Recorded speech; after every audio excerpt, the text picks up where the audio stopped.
Ladies and gentlemen, welcome back to the Front Row Access Podcast. I am your host, Stephen Russo. I'm Anthony. Alright, let's fucking go. So today, guys, we got something very special. Another one of these fighter spotlights because these next few fight nights are kind of mez, if I'm honest with you. But so, we're just going to keep making these little fighter profiles so anybody who might be getting into this, you know a little bit about some fighters and some names you can look out for. You know why that's what we do this series. Also, it's also the opportunity for the MMA community to correct me on anything that I get wrong. And, You know? the input too is also valuable. If they want a certain fighter spotlight, then they can just let us know in the comments. We'll do one about them. Exactly. So anyway, we do have a fight night that is coming up this week, though, that I do want to touch on before we get into Dustin Poirier. We have Amanda Ribas versus Rose Namajunas. This is pretty big. I mean, we got a surging contender and a former champion. Interesting matchup, to say the least. Rose Namajunas is riding a bit of a losing streak right now, and I think Ribas is coming off of a win over somebody. I'm going to check right now. Shit. Hold on. We got the ESPN app pulled up right now. So yeah, she's coming off of a win right now. But I'm gonna be honest, I don't think Rose is gonna lose this many in a row. I got hope for her. Honestly, Rose is scary no matter what you fight her in, so I'm going to say that Rose is definitely going to take this. Yeah, I don't know if she wants to lose how many fights in a row. 2, 3, something like that. I never count her out. That's the thing. Especially with the stuff I've seen her do. Knocking out Weili Zhang is something incredible. It's just not something you can brush under the rug. And also, Pepsi hit us up. We got your product here with us. We got Mountain Dew, and we got the classic, and we got Baja Blast, as you can see, proudly displayed in the front. See, the thing is, I don't know if they'll ever actually sponsor us because they know we're just gonna keep drinking their stuff anyway. You know what? You might be right there. You're definitely onto something there. But we will. But we're gonna keep going. Asking for that sponsorship. It's also a part of the whole charm of this entire channel. I'm trying to make the Diet Coke of the theorists the Mountain Dew for front row access, if you know what I mean. I do. So anyway, Dustin Poirier, guys. Y'all know him. Y'all love him. Or maybe you don't. I don't know. Yeah, if you don't know him, then you're about to find out a lot about him. we got 5 pages worth of fucking notes for this one, bros. So, anyway, so Dustin Poirier, he's coming off of a big win right now, and this dude has also just been fighting for so goddamn long. And that's a part of the reason why we got 5 pages of notes here. Because there's so much lore with this guy. And not just because he's, like, your favorite. Oh, yeah. He's also my favorite fighter ever. Y'all know this. Yeah. If you don't believe him, he's got the hot sauce right upstairs to prove it. I do. I really do. I should have brought it down for the episode, honestly, to display it just in the middle here. But, coulda, shoulda, woulda. But anyway, Dustin Poirier coming off of a big win off of Benoit Saint-Denis. First time he's ever fought down, and, took a high-risk fight and came out on top. So, it's definitely something worth mentioning. But, another big thing about Dustin, he's never been undisputed champion. Been an interim champion, but he's never been undisputed champion. But he's still gonna go down in the history books as probably one of the most entertaining and toughest and resilient fighters that not a whole lot of people can replicate. I mean, just standing back and looking at the career span so far shows just how much he's done for the industry. And at the same time, I don't think he's ever been in a boring fight, man. Every single time the dude fights, it's fucking crazy. It's like, Dustin, want to fight? No. No, I don't want to fight that. No. No. So, he's just had so much of an impact on this sport and definitely deserves to get a good spotlight shined on him. And, Front Row Access Podcast is going to do that for him as we speak.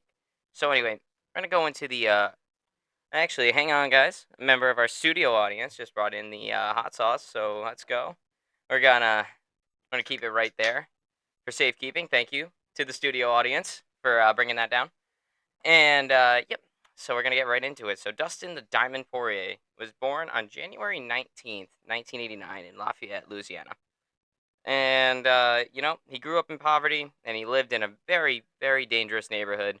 He would get in constant street fights, and he even dropped out of high school. So this dude has then he definitely had an upbringing that probably gauges as to why he's so tough and so resilient to this day because of how much shit he had to go through in those formidable years when he was young. And like I said, he's a high school dropout, but he did find solace in fighting.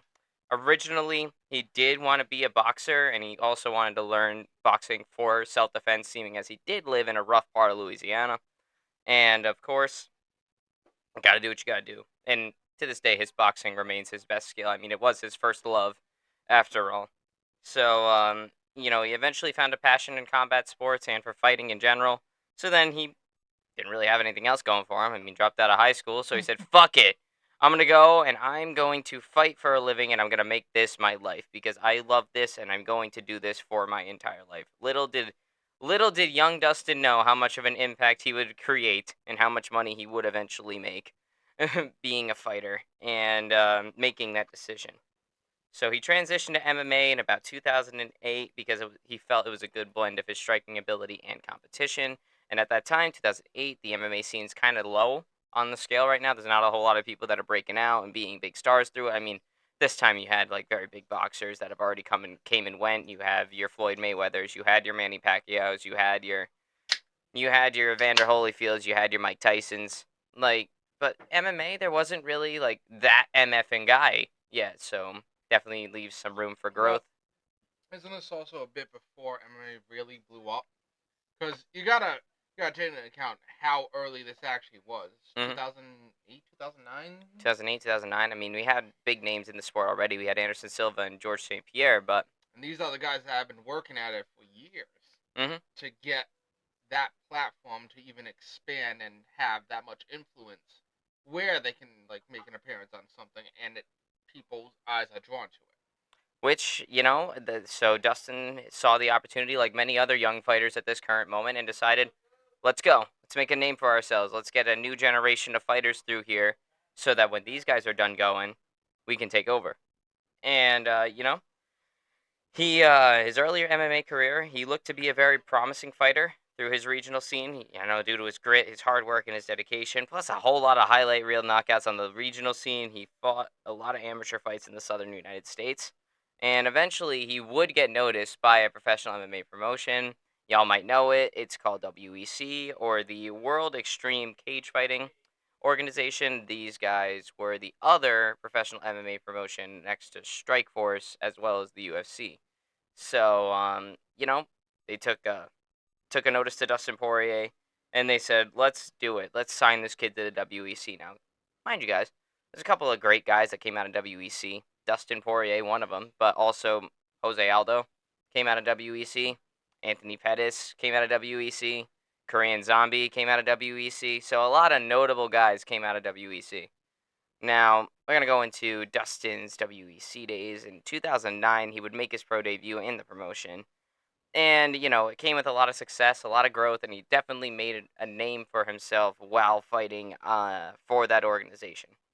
He would make his mark at a master record of 3-0 because he signed with them in 2009. UFC eventually bought them in 2010.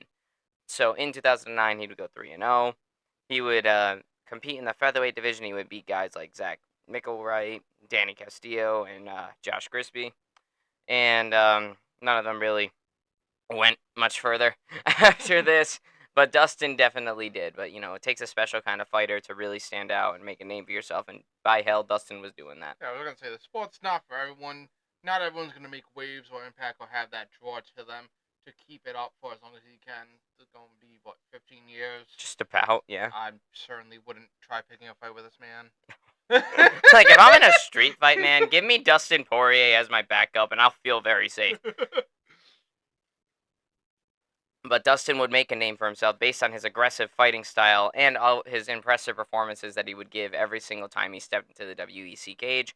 And then, of course, the UFC would merge with WEC in 2010 after buying them out. Because Dana said, money? Cha-ching, motherfucker! They were saying, they are making money off the same thing we are making money. If we take them, we can make more money. And then there's more money to be had. So, and plus a whole bunch of talent in WEC as well. So if we buy this promotion, then I can get more fighters that are exciting so then I can market them so I can make more money. Because Dana White. But anyway, Dustin would make his UFC debut versus Josh Grisby. Yes, I just mentioned him a couple of seconds ago. He would rematch him in his UFC debut. And he would win a unanimous decision victory over him in the debut. And, that was in January of 2011, guys. Very, very long time ago. Very, very long time ago. I mean, it looks great. I mean, he was 3-0 in WEC. He just won his first fight, so he's 4-0 pro record right now. Shining star right here. Yeah, he's definitely getting up there. And he would go on a 3-fight win streak after winning his UFC debut. So, that's pretty crazy. And then, one fighter he beat on that first 3-fight winning streak was Max Holloway. Did you just say Max Holloway? I did just say Max Holloway. Max Holloway. He beat Max Holloway. And it was a young Max Holloway at that. So, you guys know him. Former featherweight champion. Absolutely one of the best fighters. Still currently fighting. And guess what? In Dustin's first run in UFC, his first win streak, he beat him by a triangle armbar. Now, mind you guys, triangle armbar is not only a hard move to perform, but this is also a finish for Dustin Poirier. He finished Max Holloway. Nobody in the history of forever has finished Max Holloway. Not even Alexander Volkanovski could. Alexander Volkanovski never finished Holloway. He won very big decisions against him, dominant decisions, but he never finished him. Just saying, Max Holloway is also a big name like that, and there's definitely probably going to be a spotlight on him. Very soon. Just throwing it out there. He's fighting on 300, guys. We're trying to get as many of these spotlights out as we can, leading up to 300, to make up. That. Huh? You should expect that. We're gonna do that. Yeah, that might be our next one. Just letting you know, Max Holloway might be our next spotlight. Anyway, so Max Holloway would be on the receiving end of a triangle armbar, and this would be the first and only time in Max Holloway's illustrious career that he would ever be finished. And it was Dustin friggin' Poirier. Keep in mind, while we mention this, in case you are unsure or unclear of how big this is, he was that guy who would stand between you and the current champ, Volk, no matter what the hell you did. He'd be like, oh, you want that guy, huh? You gotta get through me first. So every single featherweight contender in the modern era would fall victim to Max Holloway. And let's not forget to mention, he's a former champion as well. This dude had a 13-fight winning streak after this loss to Dustin Poirier. We're going to mention that again later on. But, this dude had a huge winning streak afterwards and was a former champion. And remained the gatekeeper for the champion. And now that there's a new champion, Max Holloway's like, so what's going to happen now? There's one of the contenders that didn't get by me. Volk's not the champion anymore, so now I can go for the title again. Let's go correct that. He said, let's go correct that and become a 2-time champion, baby. But, anyway, enough about Max Holloway. We'll get into him next week. Anyway, so, everyone knows he got destroyed by Poirier. Yep. Just so y'all know, he did get submitted by Dustin Poirier, and that's huge. So after the Holloway fight, Dustin would face the Korean Zombie. Y'all know the name. Y'all know it. Y'all love him. Another WEC boy another WEC boy that was mad exciting, known as Korean Zombie.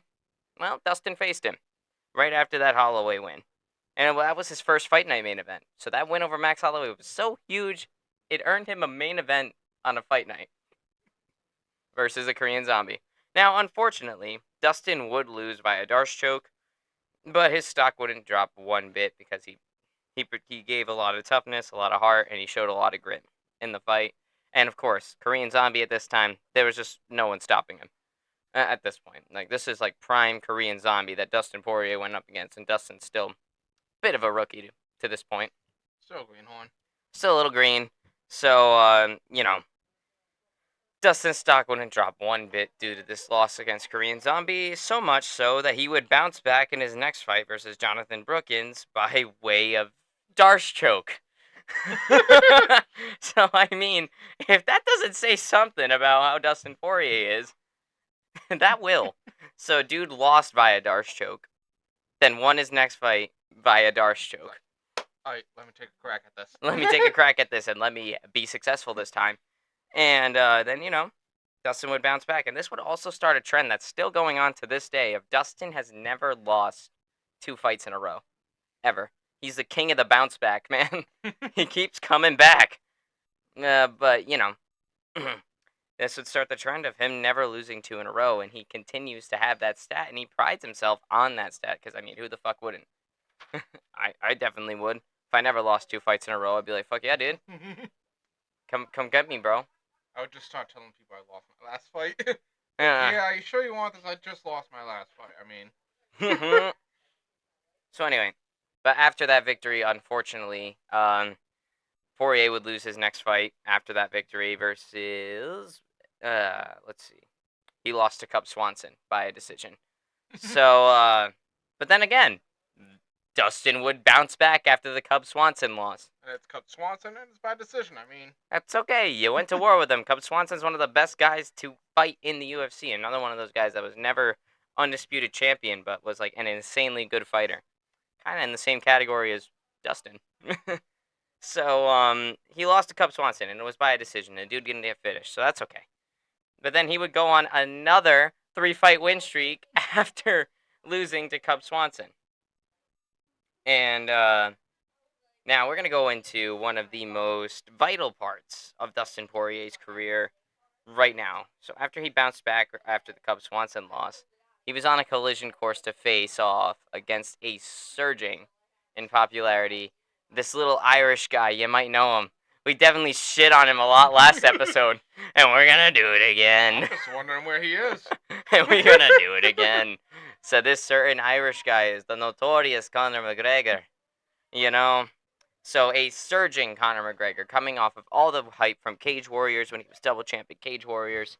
And then, came into the UFC, won the debut, was just molly-whopping people, faced Max Holloway, beat Max Holloway, just like Dustin did.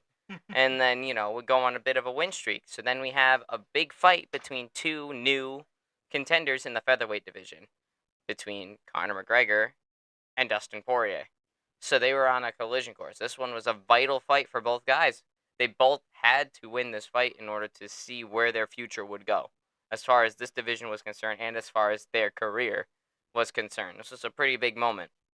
So there was a lot of bad blood leading into this fight because, of course, Conor McGregor talked all the mad shit that he could in the world because he's Conor McGregor. No way, Greggy? Greggy shit-talking people? Nah.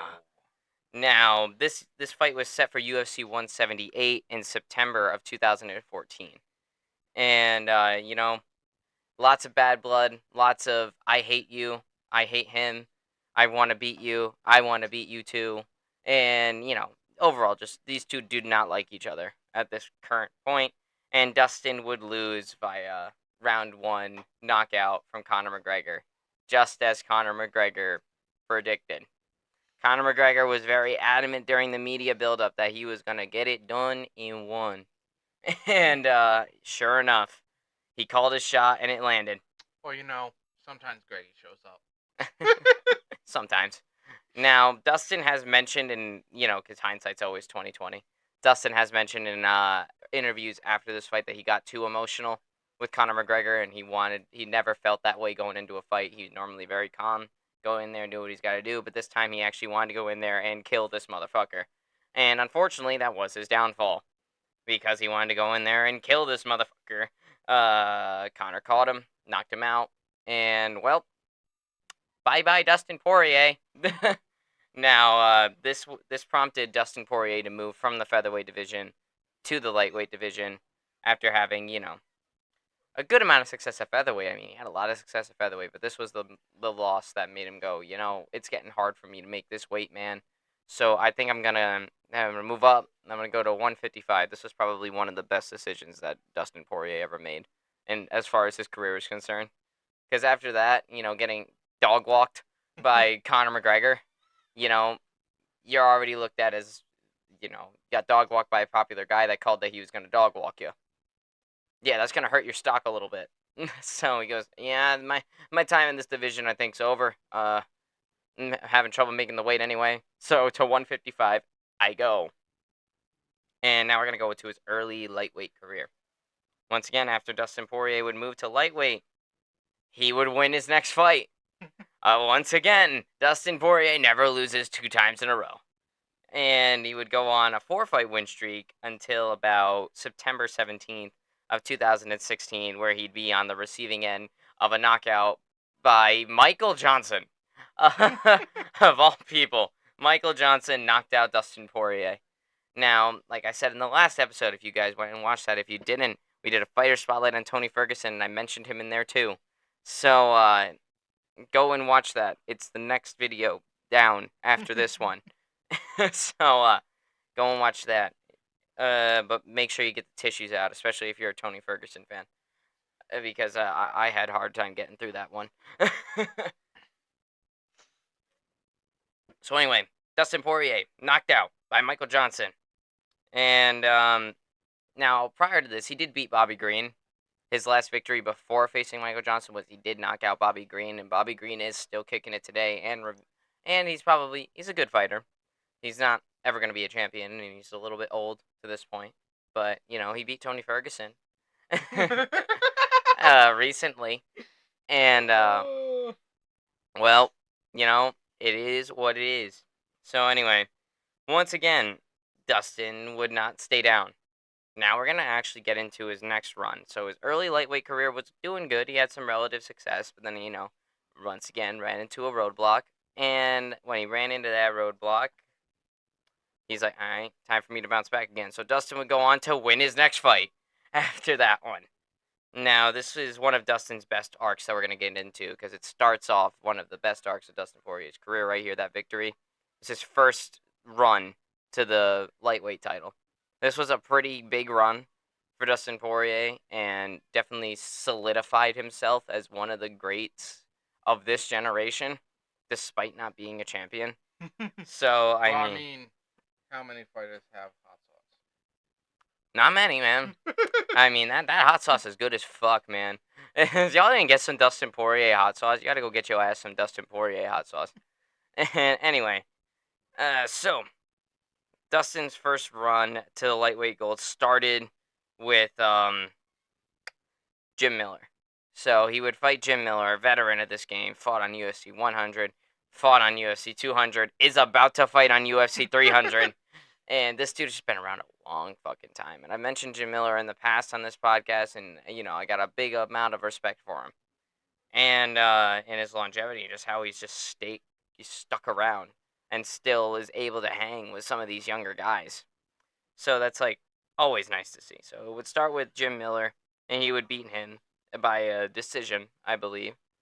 And then after that, he would run into Eddie Alvarez. Unfortunately, that fight ended in a no contest due to Dustin being on the receiving end of an illegal knee from Eddie Alvarez. So, which sucks. That was a fucking amazing fight until that knee happened. And, when it happened, the illegal knee, this happened in May of 2017, and he had just beaten Jim Miller in February of 2017. So, yeah, Dustin was down against the cage, his knee was down, and sure enough, Eddie Alvarez knee connected with Dustin's face, and then ref called the fight after that. So, after the no contest with Eddie Alvarez, he would knock out Anthony Pettis in November of 2017. Anthony Pettis, former champion, and, a very notable name in the sport at this point, former featherweight or lightweight champion, one of the two. I think it was lightweight. Yeah, former lightweight champion. And featherweight title challenger, but Max Holloway would say no.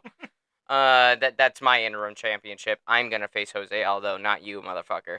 But we'll get into that when we do Max Holloway's spotlight.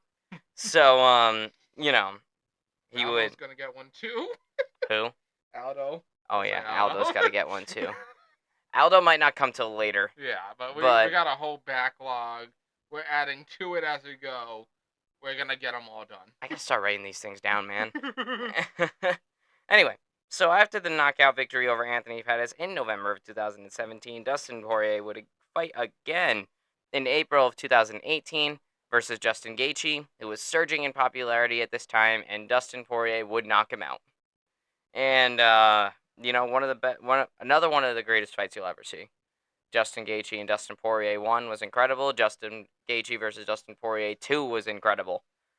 Gaethje's another one that's gonna get. Gaethje's another one that's got to get a spotlight. He's another one we love over here from Access. So that KO victory over Justin Gaethje, then Dustin Poirier, it's rematch time versus Eddie Alvarez. Eddie Alvarez is ready to go.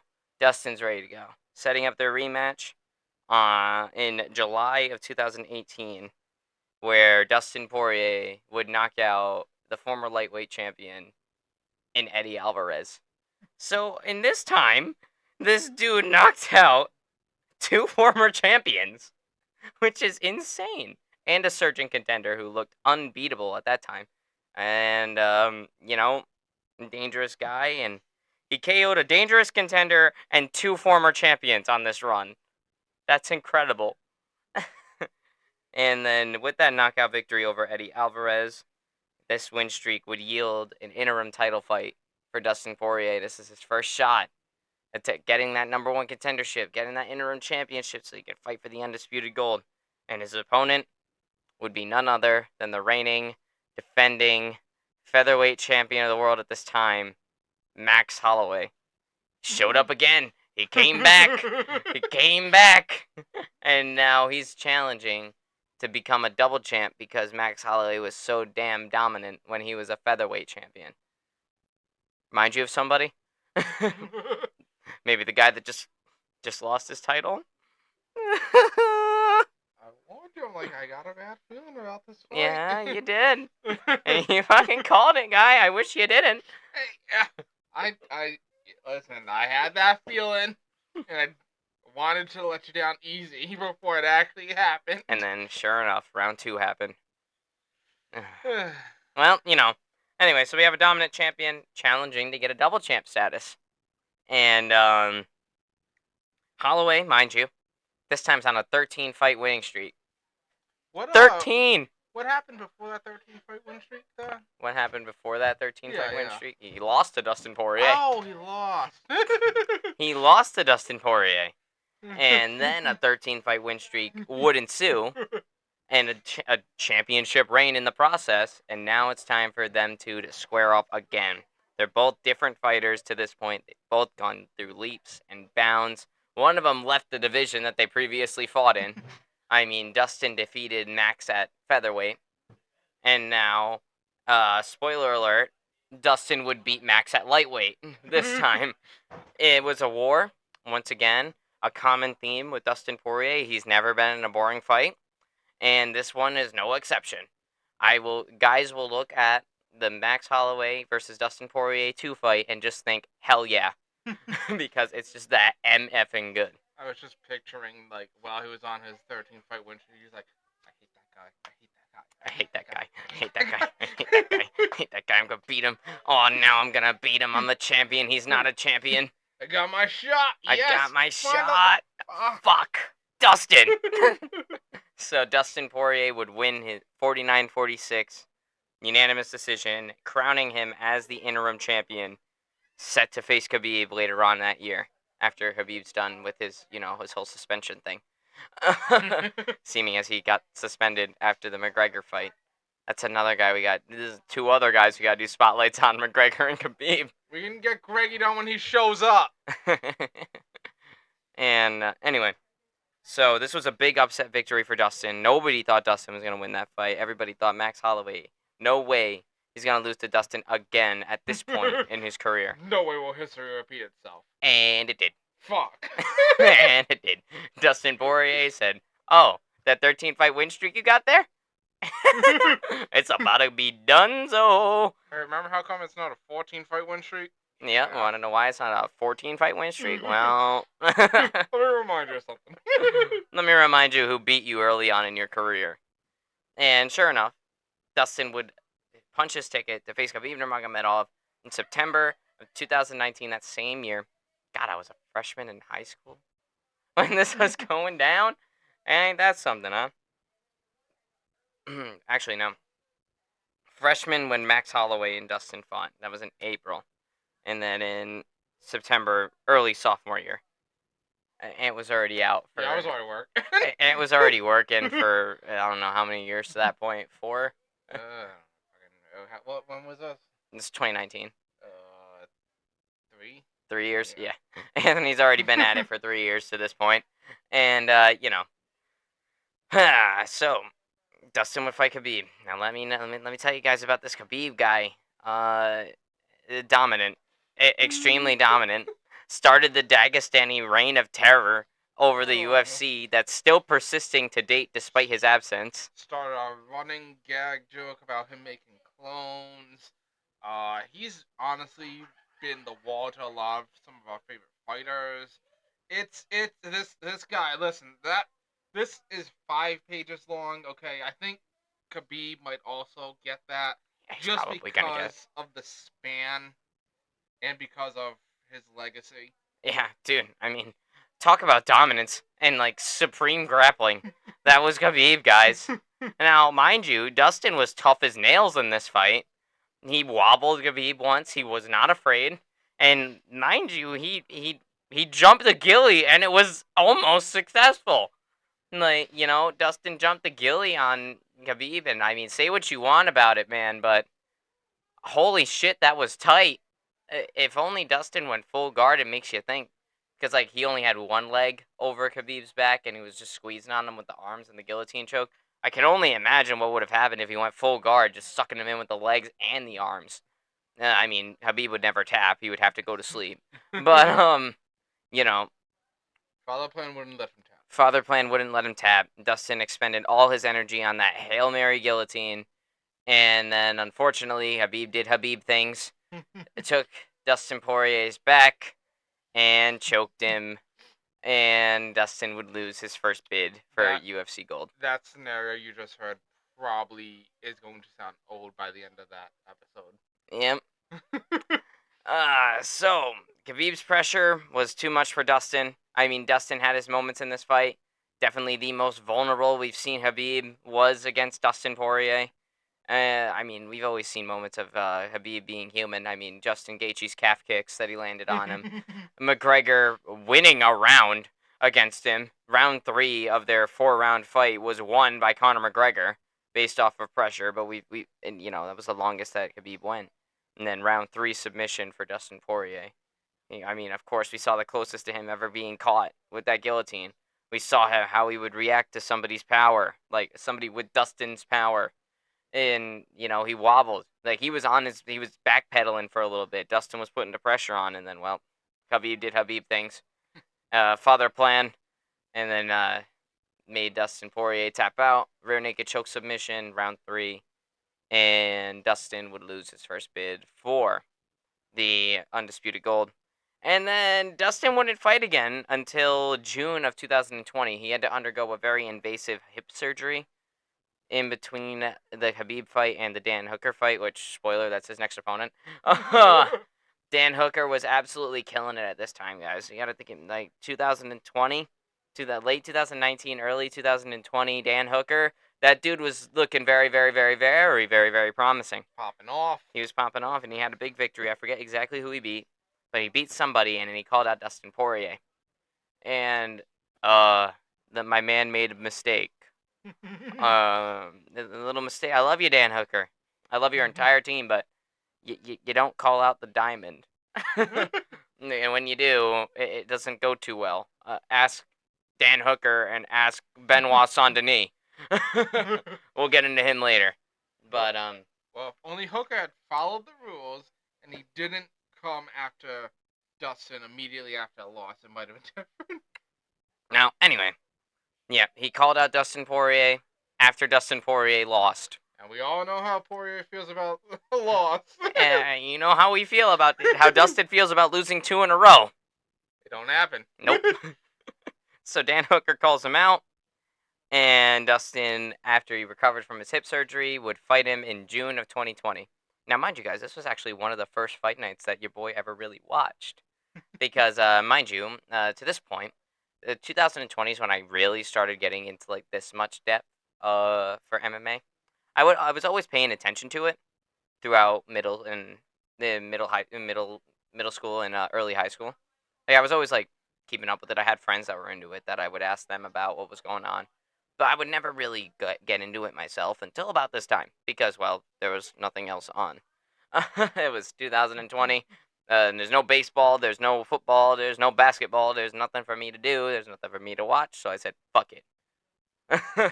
Let me watch this now.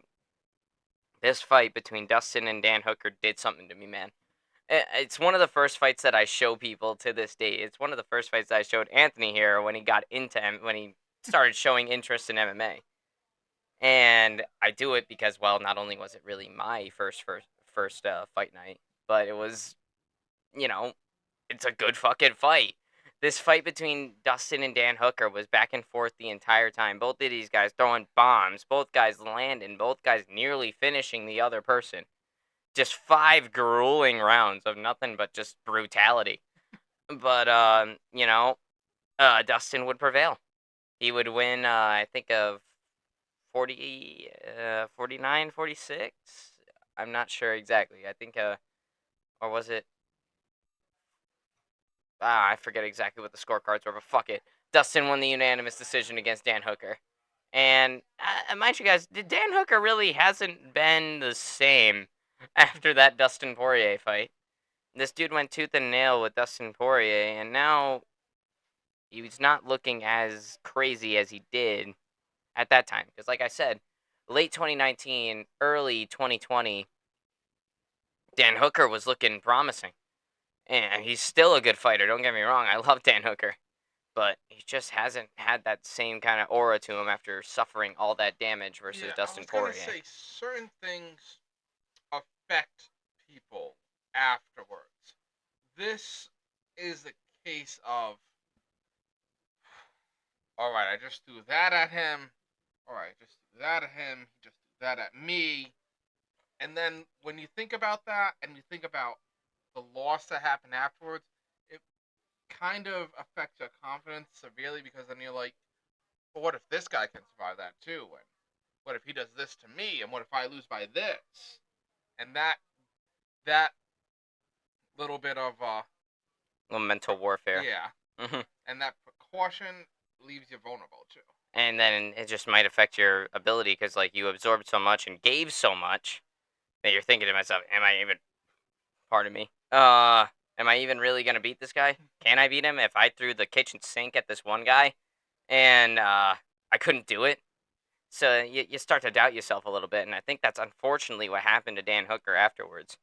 Now, granted, his last fight against Jalen Turner was fucking crazy. This is when I started to see the Dan Hooker that was going at that time. So now I got more hope that Dan Hooker can rebuild from the ashes here. And not Dude, that I'm he, just feeling even more bad for Ferguson. Freaking that up. Because, I mean, think about it with Ferguson. It's the same idea with Ferguson and Gaethje. He took so much damage in that fight against Gaethje and couldn't put Gaethje away. Yep. And never been the same since. Just like Dan Hooker here took so much damage from Dustin Poirier and threw everything but the kitchen sink at him. And no, you grabbed that during the last match. I grabbed that during the last match. But then the bell rang, unfortunately. Now, with that victory over Dan Hooker, Dustin Poirier said, hey, I'm still here.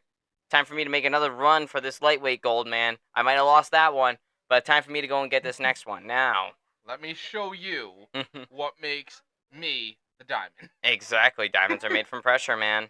So he's like, let's fucking get it, bro. Now, this would start Dustin's next run to the lightweight gold. And it would also be a little bit of a introduction to his unfinished business with a certain Irishman named Conor McGregor. So, next fight after Dustin Poirier and Dan Hooker went to absolute fucking war in June of 2020, Dustin would not fight again until January of 2021. And guess who's back? Conor McGregor. Conor McGregor's coming off of a big win versus Cowboy Cerrone after a big loss to Khabib Nurmagomedov. And, you know... There's that Khabib guy again. Oh, yeah, there's that Khabib guy again. And, you know, a whole suspension in there, legal issues, because he decided to throw a fucking ladder through a bus. Hey, sometimes you just feel like throwing shit out of a bus, you know? Threw a fucking thing at a bus. dealt Doesn't with that dude drive around in a Lamborghini? yeah. I mean, he's got money to spare. Yeah, but he just fucking, dealing with legal cases, dealing with suspension from the UFC. Then he would come back in January of 2020, and he would absolutely destroy Cowboy Cerrone.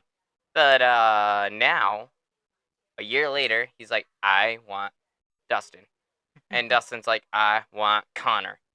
Now, Dustin's always wanted that rematch against Conor McGregor because he like, how do I phrase this?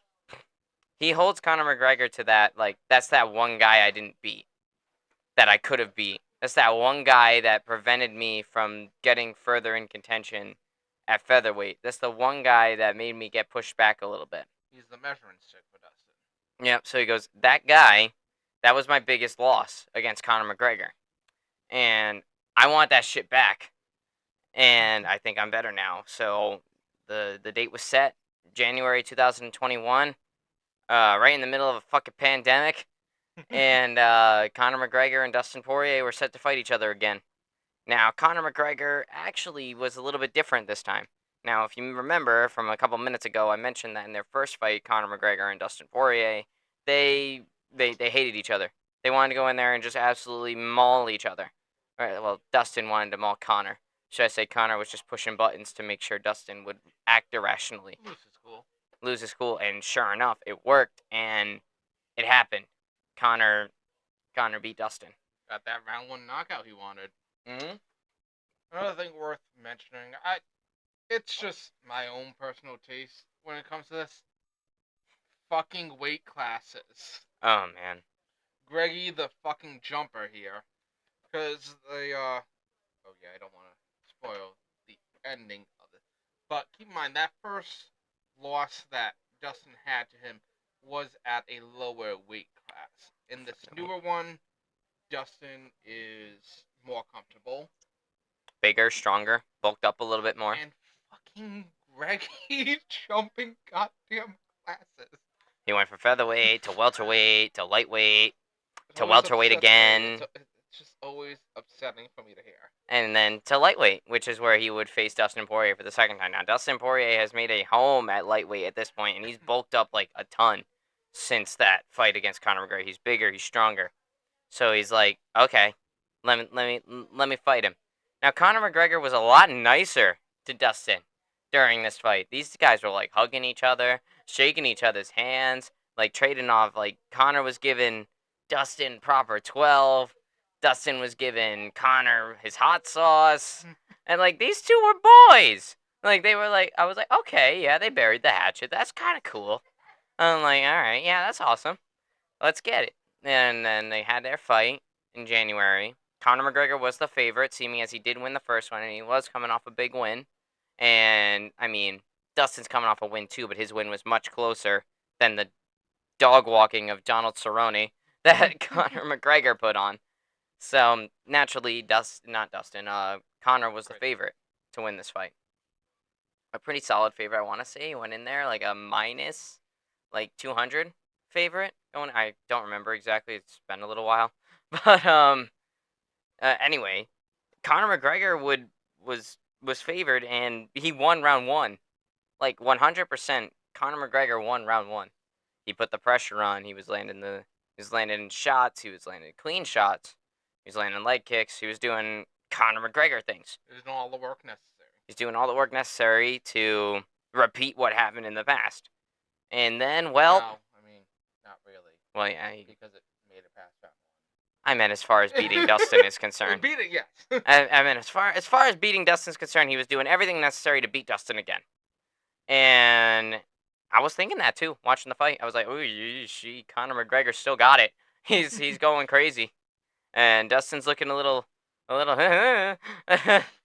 then, well, round two happened. Went out there, I don't know what the fuck happened. Dustin Poirier in the corner just became a different fighter real quick. Came out to play round two and would knock Conor McGregor out in round two. To the surprise of fucking everybody, Dustin Poirier knocked out Conor McGregor. Now, mind you, Conor McGregor was never knocked out to this point in his career. Now, mind you, Conor's already gone through all of featherweight. He's beaten Jose Aldo. He's beaten Eddie Alvarez. He's beat Nate Diaz and lost to Nate Diaz and had a war with Khabib. Right? So, in that entire stretch of time, Conor was never knocked out. He got knocked down by Khabib. That was the first time Conor had ever been knocked down. But Dustin Poirier knocked him out, unconscious. The first and only guy to knock out Conor McGregor is Dustin Poirier. Dude. And, that's just who Dustin was, man. He's just that motherfucking guy. Well, I always say, there's never a first until there is. And then Dustin was the deliverer of the first here. And, Conor took the loss on the chin, quite literally. And, and then they would go by the wayside for a little bit. Then Conor starts talking a little bit of trash on Twitter, a little bit throwing some barbs at Dustin. Dustin throwing some barbs, right? Like, oh, you still sleeping over there? Because I knocked you out, type deal. And then, well, so much bad blood here. The bad blood's starting to brew up again. And then, of course, Dustin and Conor are 1-1. So, Dana said Conor McGregor just lost. Now, Dustin just won this last fight, but Conor won in the past.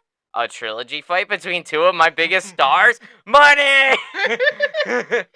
And then, sure enough, Dana White makes them sign the contract.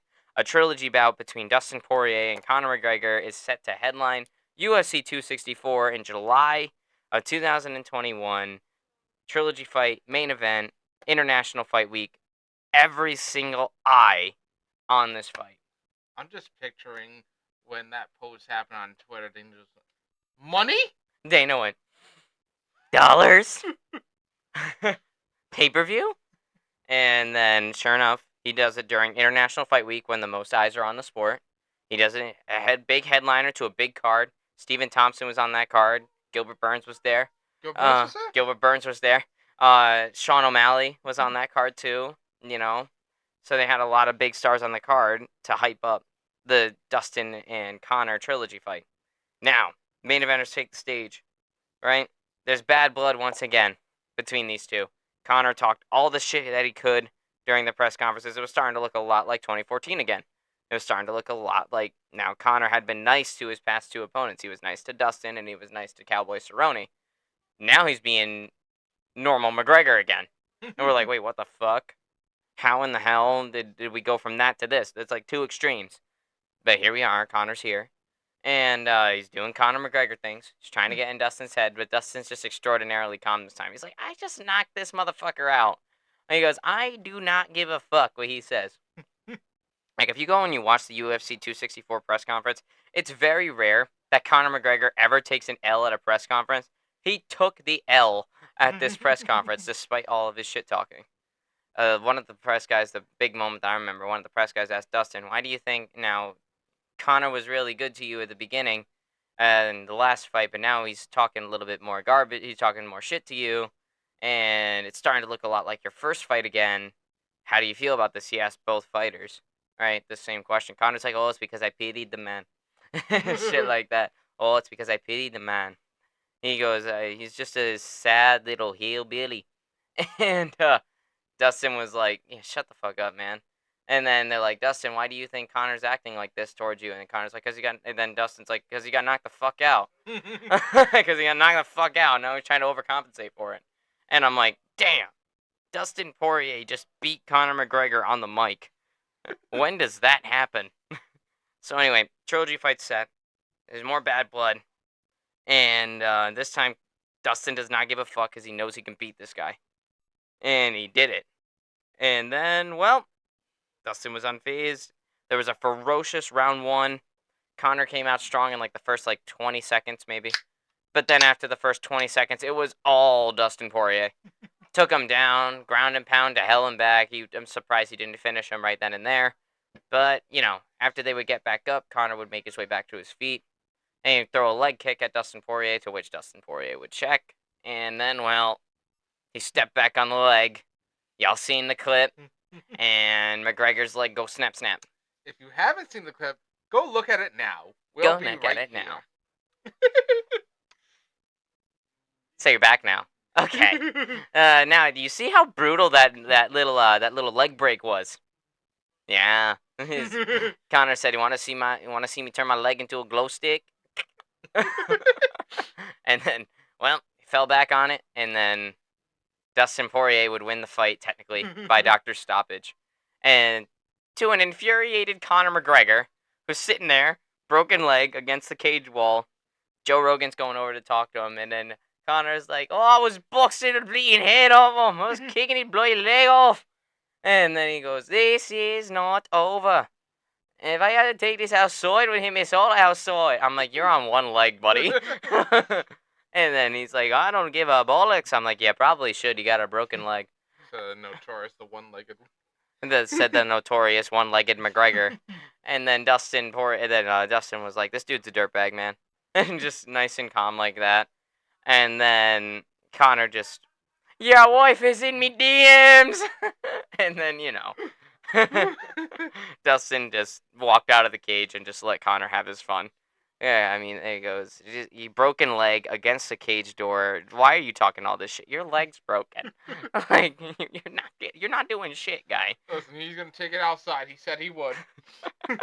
Just you guys wait till Greggy actually shows up and we can actually do that spotlight on him. And then, well, yeah, because, like, obviously, I respect Conor McGregor. Despite, I've said it 1,000 times, despite my shit talking, I do actually have an appreciation for Conor McGregor. See, appreciation, yes. Respect, I don't know about that one. I don't know about that word. No, I definitely do. I mean, he did a lot to help the sport get to where it is now.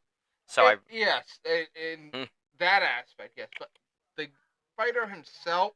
Oh, as a fighter, now he's not showing up for shit. Where you at, Greggy? Let's get your ass back in the cage. How many times has he defended his belt? Oh, he never defended any of his belts. Yeah. He just held up 2 divisions for 2 years.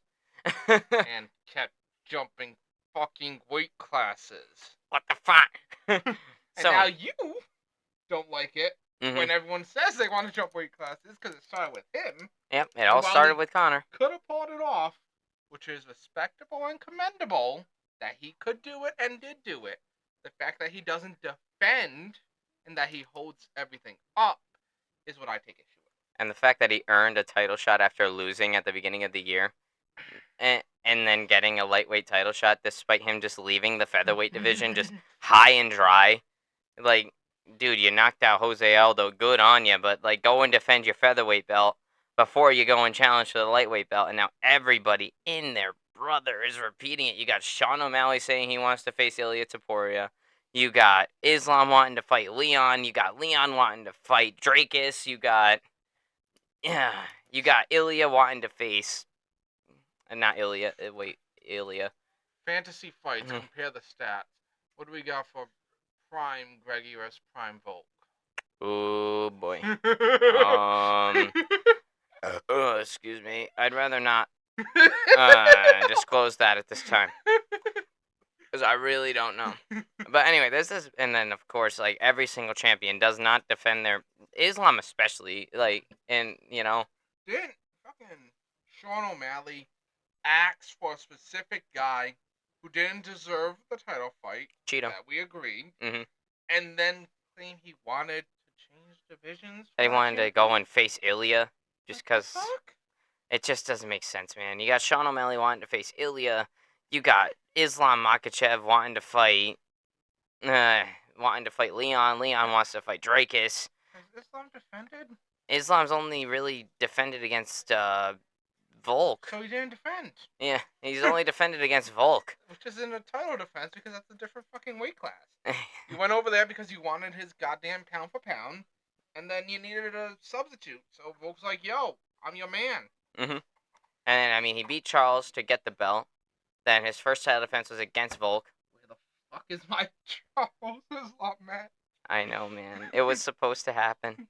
It was right there. It was gonna happen. And then fucking Charles got cut, man. It got cut over the eyebrow and just couldn't do it. Charles, make sure that above eyebrow is fucking strengthened, because we don't need him smacking you there once and you bleeding. Yeah, because now he has a whole fight against Arman Sarukian now that he has to fucking deal with. So, anyway, we veered so far beyond Dustin Poirier Well, right it now. all started because of the double champ stat. So Anyway, so back to Dustin. Dustin beats Connor again by Doctor Stoppage, but you know, this would secure a lightweight title fight for Dustin Poirier. And mind you, at the time we were just mentioning him, so I guess maybe it wasn't too far veered beyond Dustin because the champion at this time is Charles Oliveira. All right, Charles Oliveira had just beaten Michael Chandler in May of 2021, and then this he was yet to defend the belt, and now Dustin Poirier just got two big wins over Conor McGregor. So naturally, Dustin Poirier got his title shot against Charles Oliveira. Now, I don't know what the fuck Oliveira was on during this time period, okay? But dude was on some shit. was it crack cocaine? And probably, I don't know. He didn't even have the back tat yet. And but he almost got knocked the fuck out by Michael Chandler in their title fight for the vacated lightweight championship because Khabib decided I'm gonna retire at 31 because that's a good idea. And it was his father's wishes. That's why I can respect that he did that, and that's why he can have a fighting spotlight without actually showing up. Greggy, where the fuck are you? Chandler's waiting. Yep. So anyway, yeah. So he retires early. I mean, obviously he did. He gave his word to his mom he wouldn't fight again. So naturally, Bye bye. bye bye. Now division's held up. Connor and Dustin did their thing.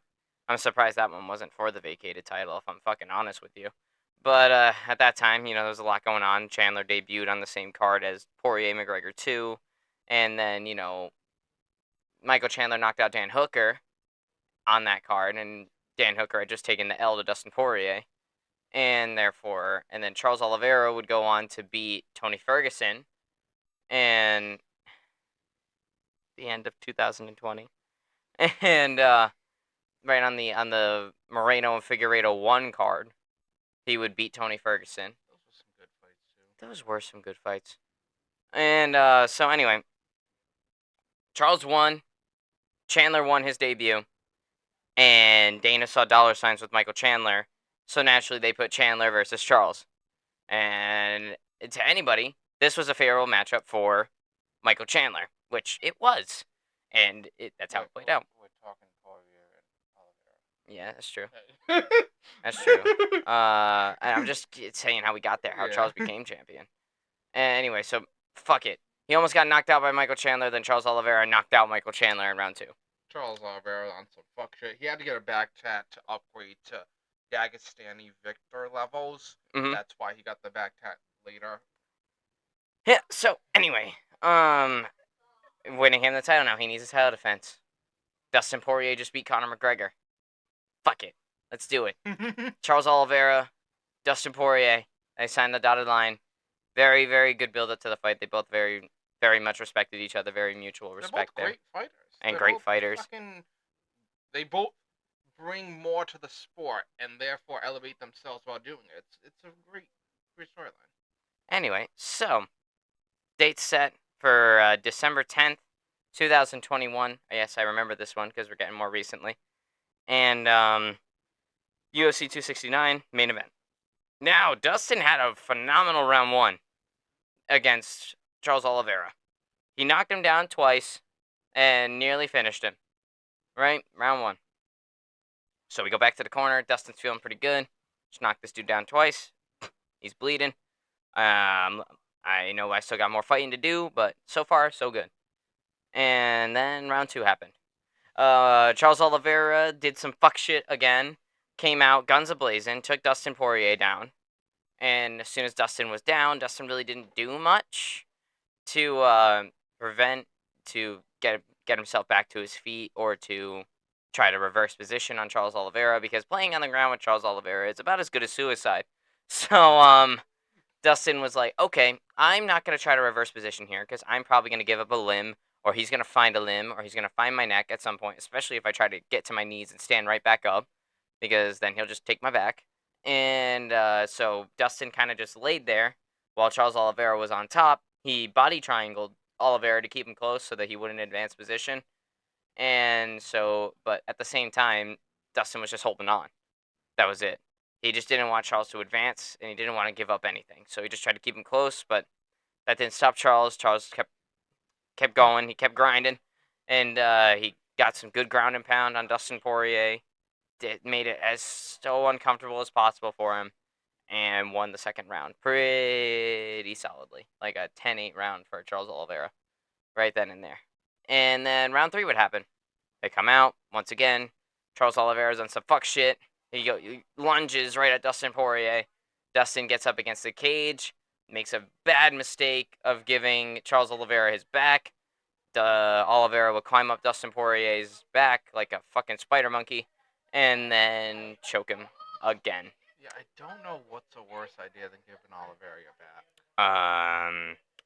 Leaving your chin out for Dustin Poirier. I don't know. Gaethje might be a bit scary. That's true. Leaving your chin out for Justin Gaethje.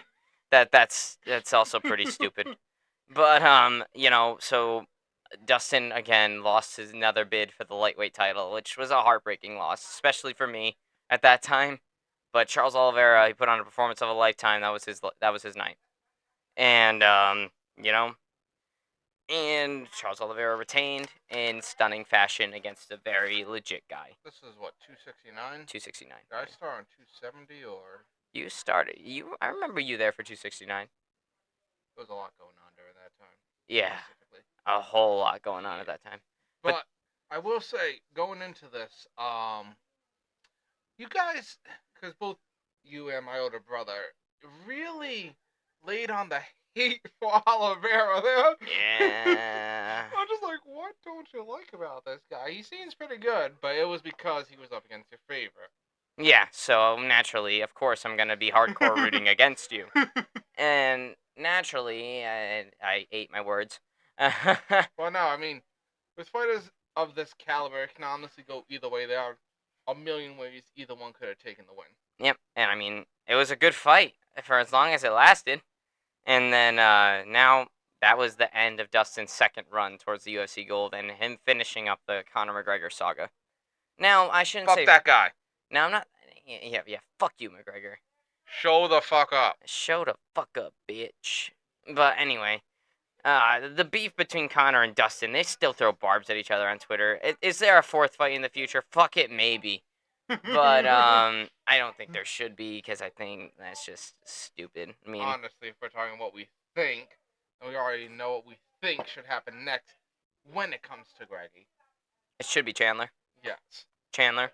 And the only other substitute would have been 330 and question mark Khabib versus McGregor. That was the only other substitute that is anyways acceptable, and it didn't happen. Nope. So, anyway, now we're going to go into where Dustin has been standing recently. So, after that title fight loss, a lot of questions remained for Dustin Poirier. Like, is he going to get another shot again? Was that his last hurrah? Was that the last time he's ever going to fight for a title? What's he going to do now? Is he going to move up and fight Colby Covington? That was a big discussion at the time, because Colby Covington did call out Dustin Poirier after beating Jorge Masvidal. So, I'm not saying Colby doesn't deserve a spotlight, but where was Colby last time he was in the ring? Because I did not see him show up. I don't want to talk about it. I didn't even see him take a knee. I don't want to talk about it. Colby, I made such a good case for you for UFC 296. Such a good case for you. I made you out to be a very good matchup for Leon Edwards, and you fucked it absolutely royally, and I am not going to forgive you for that. You're already hard for me to root for in general. I mean, okay, I shouldn't say it's not hard for me to root for you. You're fucking funny, but you're annoying. Fucked it royal. But you fucked it royal, and you were really annoying in the build-up. And mentioning people's dead fathers and shit, that's just fucked up. But regardless, Colby, I'm never forgiving you for that. I'm gonna hope you. Maybe depends on who you're going against. I'm gonna hope you win your next fight. If not, just fucking retire. But I got a really sour feeling about Colby Covington right now. Yeah. Because dude just did not show up.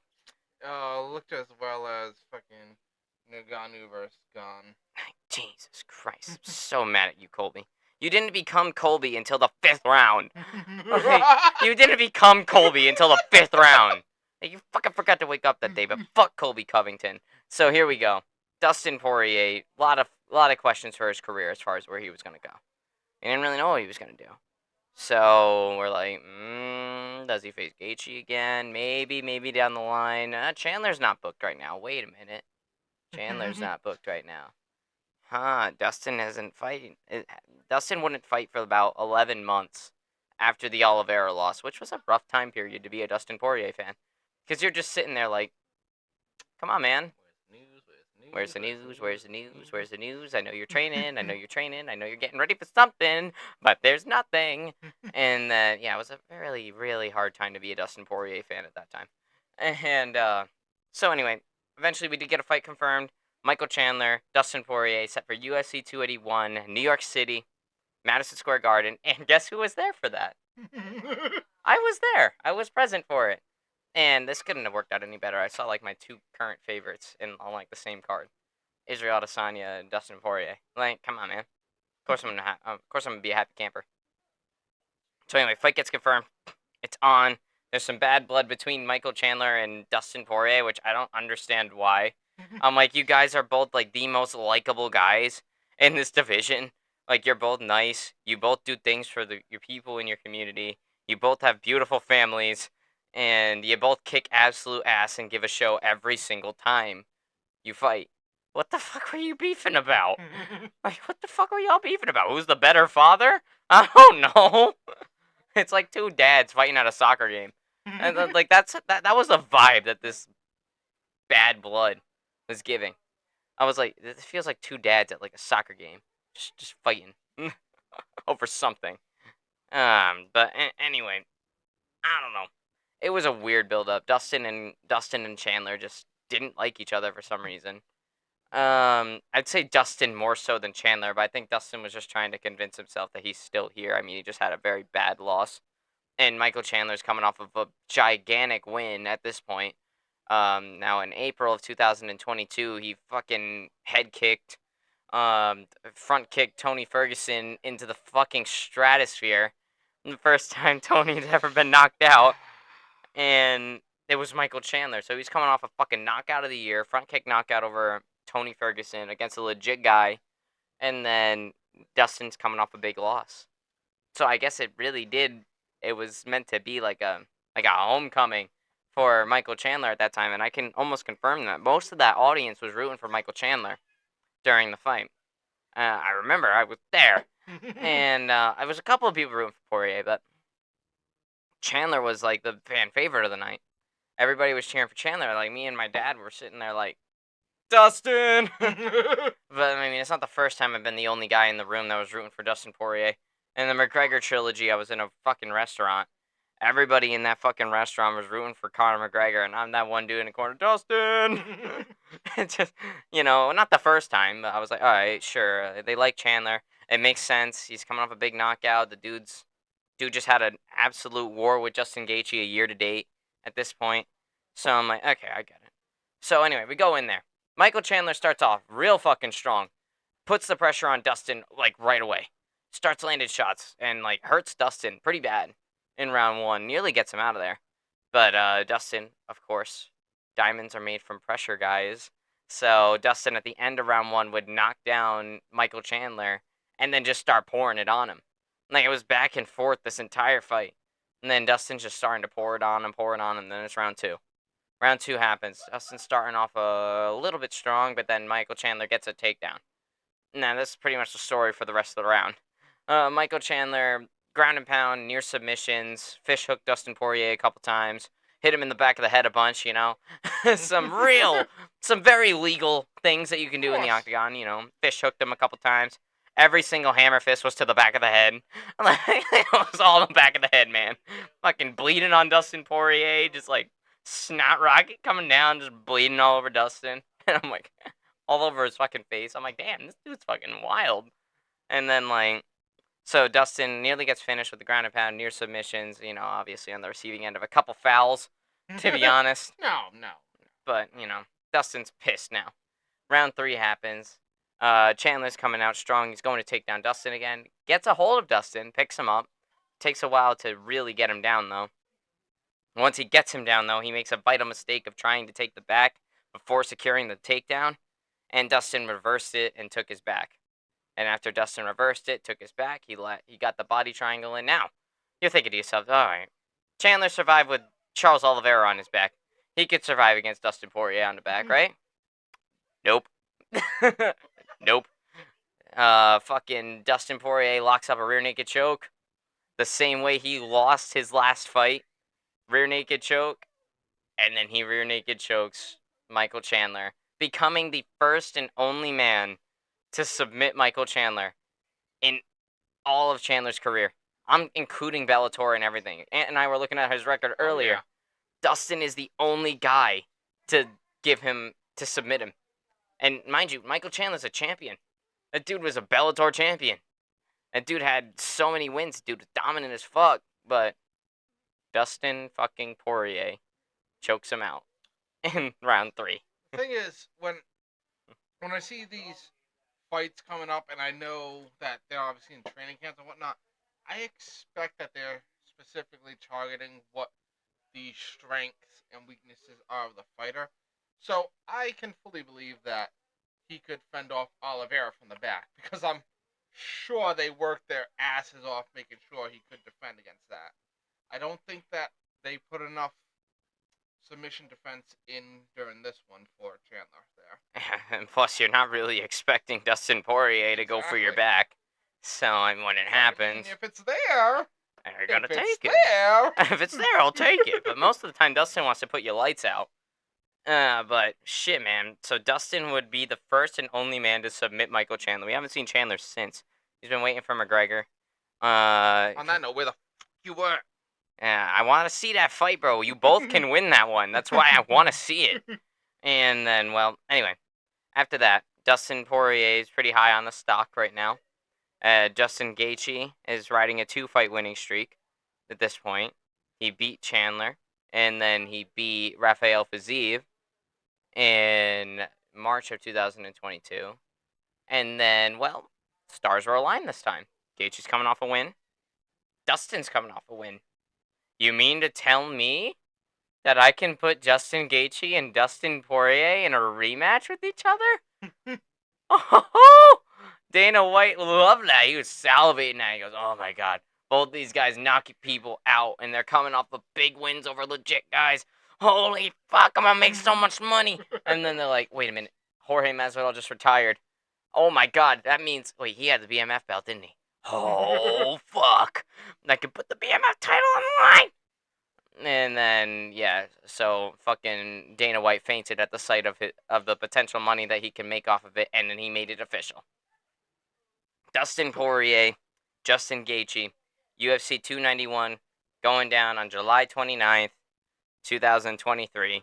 That's one of our earliest podcasts that are uploaded on here. If you want to go back and watch it, you totally can. I was very wrong. I was very wrong.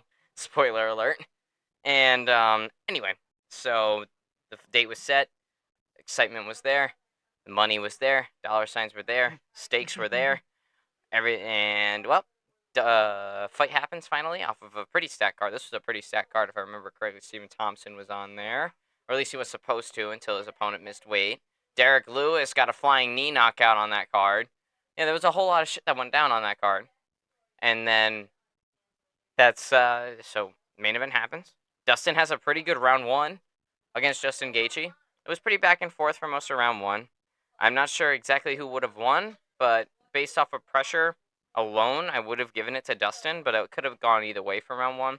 I'd say Dustin had a good round, and of course, I'm going to be a little biased and say Dustin won round 1. Yeah, I'm going to say up in the air. This could be scored either way. And then, well, round 2 would happen. For once in Justin Gaethje's career, he started hearing chants for his opponent. There were people going in the crowd going, Poirier, Poirier, which is crazy. And Justin Gaethje really didn't fucking like that. So then he head kicked Dustin Poirier into the fucking stratosphere. And, you know. Is this another Salt Lake City? It was the Salt Lake City head kick. Just a year prior, Leon Edwards did the exact same kind of kick. He'd fake the cross and throw up the same leg. except he threw out the left cross and threw up the left high kick, Leon Edwards, and Justin Gaethje fights him orthodox, so he threw out the right cross and then the right head kick. So same thing, just mirrored on the other end. I'm looking for this move nowadays. Yep. Like he's leaving himself open for. And so Justin Gaethje really didn't fucking like that the crowd was chanting against him. So he fucking faked the cross and head kicked Dustin Poirier into fucking orbit, and it would take a while for Dustin Poirier to get his consciousness back. And now this is the first time we've seen Dustin Poirier get knocked out like that since 2016. So that was a tough one for me that night. that was a tough one, but he lost to Justin Gaethje, who's my second favorite fighter at this time. So fuck it. Like it wasn't that bad in retrospect. But he doesn't have a hot sauce. Now you see, that would also leave a lot of questions for Dustin Poirier now. Because we're like, ooh, shit, that was a title eliminator.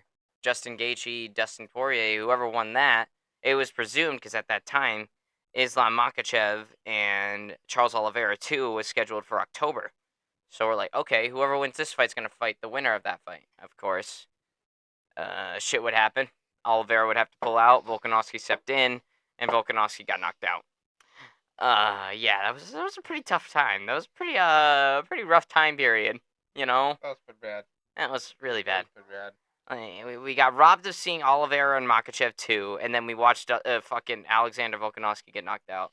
But that's okay, because we'll always know for a fact that he went up in weight on short notice without a full training camp. And he fucking tried. And just goes to show his fucking toughness and how much of not giving a fuck attitude Alexander Volkanovski. That man is truly the great. And Jesus Christ, though, it's just unfortunate the way it all went down, that time period. But it was presumed with this fight between Dustin and Justin, the Battle of the Austins. The Battle of the Austins determined who the next contender would be after the dust settles with Makhachev and Oliveira. Unfortunately, then Volkanovski had to step in again, and then they called up Gaethje. Gaethje couldn't do it. And then they called up Dustin. Dustin said he'd do it. But then Alexander Volkanovski called up and said, "Hey, oi, give me Islam." And now he wishes he never did that. But rough time period for us here at the Front Row Access Podcast. Yeah. At the end of 2023 was end of 2023 and beginning of this year was a little rough. All of our favorite fighters fucking lost. Yeah. But 299 was different, man. 299 was different. Everybody that we wanted to win fucking won. And but anyway, now back to Dustin now. So there's a lot of questions that surrounded Dustin Poirier now, because now we're like, oh Jesus Christ, who the fuck are we gonna give him now? Because who else are you gonna give him? He fought everybody else that was in the top 5. Nobody else is available except Beneil. Then Beneil got into a fight with Arman Sarukian, and knocked the fucking shit out of Beneil. And then so the only option was for Dustin to fight down. And enter Benoit Saint-Denis. This was the ex-French special ops, sorry. Yep. Ex-French special ops officer on a 5-fight winning streak. All of those wins being by way of stoppage, whether it was knockout or submission. This dude was looking scary as fuck. Dustin Poirier's coming off of a gigantic fucking knockout loss at this point in his career. You can get knocked out when you're younger and you can come back from it. But the older you get, the more detrimental those knockouts are going to be to your brain health. Unless you're the Korean zombie. Unless you're Korean zombie, then you just fucking eat shots all day. On to the next one. All day, air day. About that last one anymore. All day, air day. But the Korean zombie is a different fucking animal. But anyway, so this fight's confirmed, and a lot of people were saying Dustin's not gonna do well because this guy's looking dangerous. Ex-French Special Forces. And this dude looks hella good. Lots of potential. Came off a big win by a head kick knockout. Had this result not been what it is, this guy might have made that baddest motherfucker list we're gonna be putting together. Oh yeah. So anyway, everybody was starting to doubt Dustin, and even the odds makers doubted Dustin. I was starting to doubt Dustin, of all people, me. And then I'm like, I don't know about this one. Him. Me. So I'm like worried. I'm like, oh boy, I'm happy Dustin's fighting, but this guy, oh man, he's scary. He's real scary. And oh boy, if Dustin loses to number 12, oh, that's not good. That's not good. So this is a very high risk fight. Lots of nail biting on my end. And fight happens just 2 weeks ago. And round one is looking pretty bad for Dustin Poirier. He gets taken down. You know, he landed a couple shots on Benoit, but definitely not a lot, and none of them did a lot of damage. Benoit takes him down, controls him, nearly submits him twice, and I'm like, oh boy. I'm starting to shake in my shoes a little bit. Of course, I'm keeping my morale high. I'm like, I know, no. Dustin has to. He has to. So I keep my morale high. I didn't give up. I kept cheering despite all the adversity. And then, You forgot the rule?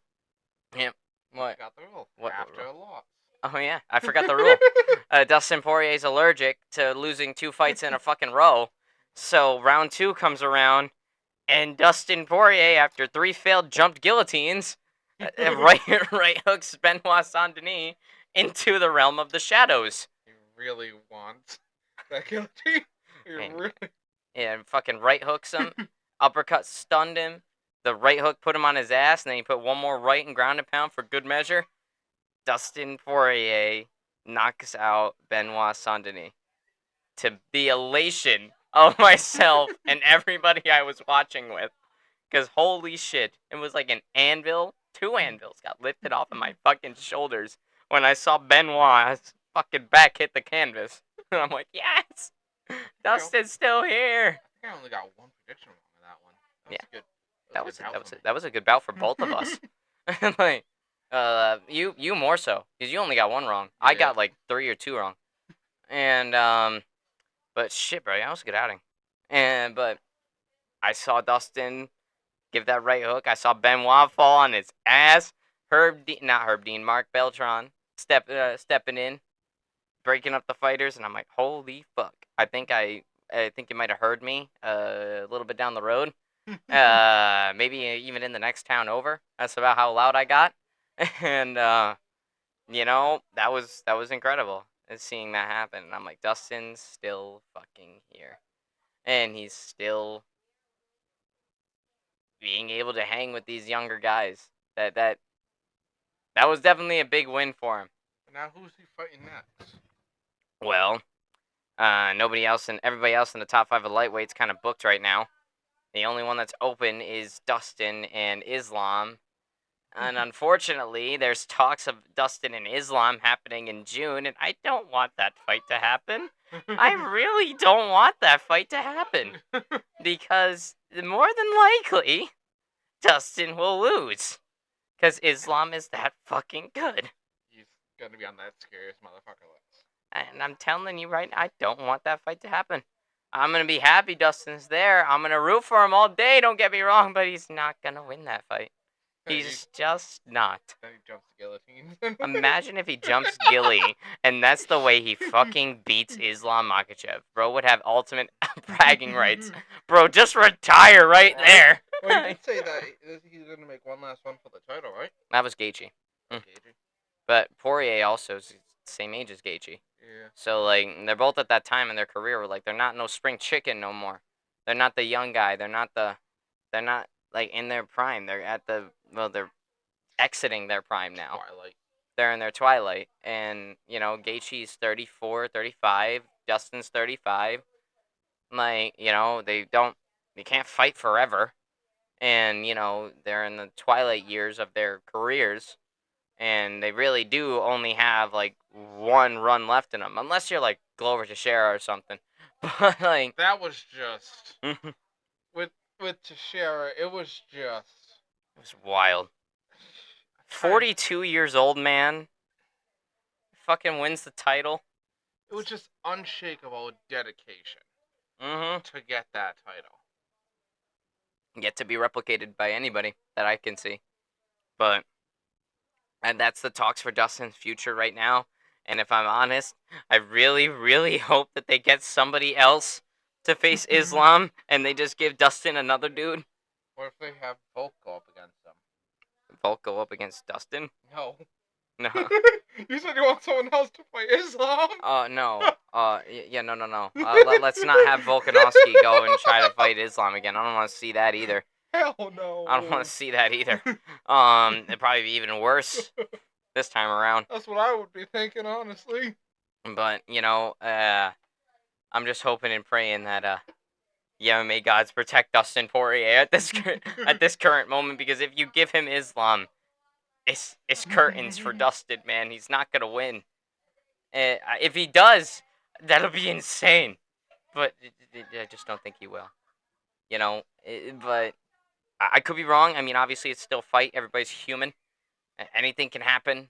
But like 9 times out of 10, Islam Makhachev's winning that fight. Just treat Islam to like bad Chinese food the day before, and he'll be all set. Let me not give the lightweight champion food poisoning. Because then he won't even be able to fight because he'll be ill. Ask Raul Rosas Jr. He threw up the same night he was supposed to fight, and then they didn't clear him to fight. He's supposed to get the rematch pretty soon, right? Who, Raul? Yeah. I think so. I think they tried to rebook him. But anyway. And now, Dustin, even though he's never won a championship, and he's come up short twice now, this dude has a history and a past and a record and a fucking resume that speaks for itself.